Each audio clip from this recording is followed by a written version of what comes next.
Welcome to the new video. இந்த வீடியோவில் எதை பற்றி பார்க்க போகிறோன்னா, south Africa vs India test series in South Africa அதோட ஹிஸ்ட்ரியை பற்றி பார்க்கலாம். இது வந்து எப்போ ஆரம்பிச்சதுன்னா, சவுத் ஆஃப்ரிக்காவோட இன்டர்நேஷ்னல் கம்பேக் 1992 வந்து ஸ்டார்ட் ஆச்சு. அந்த சீரீஸில் பார்த்திங்கன்னா 1-0 இந்தியா தோக்குது. தென் 1996 வந்து சச்சின் கேப்டன்சி பண்ணுறாரு. அந்த சீரீஸ் வந்து 2-0 தோக்குது. அப்போ வந்து டிராவிட்டுக்கு வந்து initial phase of his career and அந்த சீரீஸ்லேயும் அவர் தான் அதிக ரன் கெட்டராக வராரு. தென் 2001 பார்த்திங்கன்னா 1-0 தோக்குறாங்க. தென் அதுக்கப்புறம் 2006 போகும்போது முதல் மேட்ச் வின் பண்ணிடுறாங்க. சரி, இந்த ஃபார்ச்சூன் சேஞ்ச் ஆகும்னு பார்த்தா அதுக்கப்புறம் 2 மேட்சும் சவுத் ஆஃப்ரிக்கா கம்பேக் கொடுத்து 2-1 அந்த சீரீஸை வின் பண்ணிடுவாங்க. ஸோ அந்த சீரீஸ் வின் பண்ணதுக்கு முக்கியமான காரணம் வந்து ஆஷ்வல் பிரின்ஸ். அவர் வந்து நம்ம டீமோட புஜாரா மாதிரி. தென் 2010 போகிறாங்க. அந்த சீரீஸில் தான் சச்சின் வந்து அவரோட 50th டெஸ்ட் செஞ்சுரி அடிக்கிறாரு.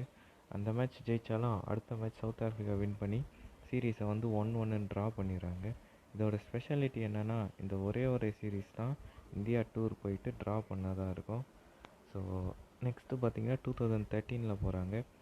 அப்போது வந்து முதல் மேட்ச் வந்து ஒரு பயங்கரமான ஒரு மேட்சாக இருக்கும். இந்தியா வின் பண்ணுற சுச்சுவேஷன் லைக் 450+ டார்கெட் வந்துடும். எந்த டீமும் அது சேஸ் பண்ணதே இல்லை ஹிஸ்ட்ரி ஆஃப் கிரிக்கெட்டில்.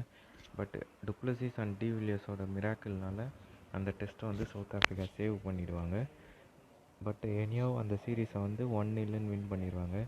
அந்த சீரீஸோட எண்டிங்கில் அவங்களோட ஆல்ரவுண்டர் லெஜண்ட் ஜாக் கேலிஸ் வந்து ரிட்டையர் ஆவார். ப்ராபப்ளி திஸ் ஜென்ரேஷனோட பெஸ்ட் ஆல்ரவுண்டர்னு கூட சொல்லலாம். தென் 2017 பார்த்திங்கன்னா சவுத் ஆஃப்ரிக்காவுக்கு ஒரு ஈஸி வின் ஆகிடும். 2-0 ஜெயிச்சிடுவாங்க. பட் இனியும் தேர்ட் மேட்ச் வந்து இந்தியா வின் பண்ணி 2-1 இந்தியா தோப்பாங்க. தென் 2021 பார்த்திங்கன்னா அகெயின் இந்தியாவுக்கு வந்து ஒரு நல்ல ஆப்பர்ச்சுனிட்டி கிடைக்கும் சீரீஸ் ஜெயிக்க. முதல் மேட்சே இந்தியா ஜெயிச்சிருவாங்க. தென் அதுக்கப்புறம் பார்த்திங்கன்னா அவங்க கேப்டன் எல்கரோட ப்ரில்லியன்ட் பெர்ஃபார்மன்ஸ்னால் அடுத்த 2 மேட்சும் சவுத் ஆஃப்ரிக்கா வின் பண்ணி சீரீஸை வந்து 2-1 ஜெயிச்சிடுறாங்க. ஸோ இது வரைக்கும் 8 தடவை இந்தியா வந்து சவுத் ஆஃப்ரிக்காவுக்கு டூர் போய் அதில் 7 தடவை தோற்றுருக்காங்க அண்டு ஒரு தடவை வந்து சீரீஸை ட்ரா பண்ணியிருக்கோம்.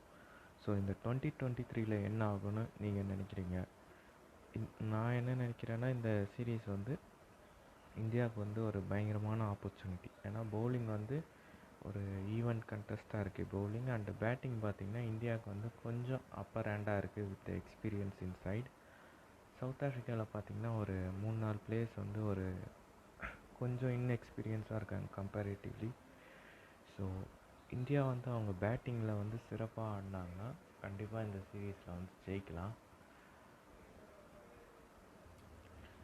அண்ட் என்னோடய பிக் ஆஃப் த சீரீஸ்னு பார்த்திங்கன்னா யான்சன் வந்து சவுத் ஆஃப்ரிக்காவுக்கு ப்ரில்லியன்ட் ஆல்ரவுண்ட் பெர்ஃபார்மன்ஸ் பண்ணுவாருன்னு நினைக்கிறேன். அண்ட் இந்தியன் பிளேயர்ஸ்ன்னு பார்த்திங்கன்னா பர்டிகுலர்லி சொல்ல முடியாது, லைக் கான்ட்ரிபியூஷன்ஸ் ஈவன்லி இருக்கும்னு நினைக்கிறேன். ஸோ இந்த சீரீஸ் என்ன ஆகும்னு ரிசல்ட்டை வந்து நீங்கள் கமெண்ட்டில் போடுங்க. And who will be the top performance இந்த சீரீஸ்னும் கமெண்ட்டில் சொல்லுங்கள். ஸோ நெக்ஸ்ட் ஒரு இன்ட்ரெஸ்டிங்கான வீடியோவில் சந்திப்போம்.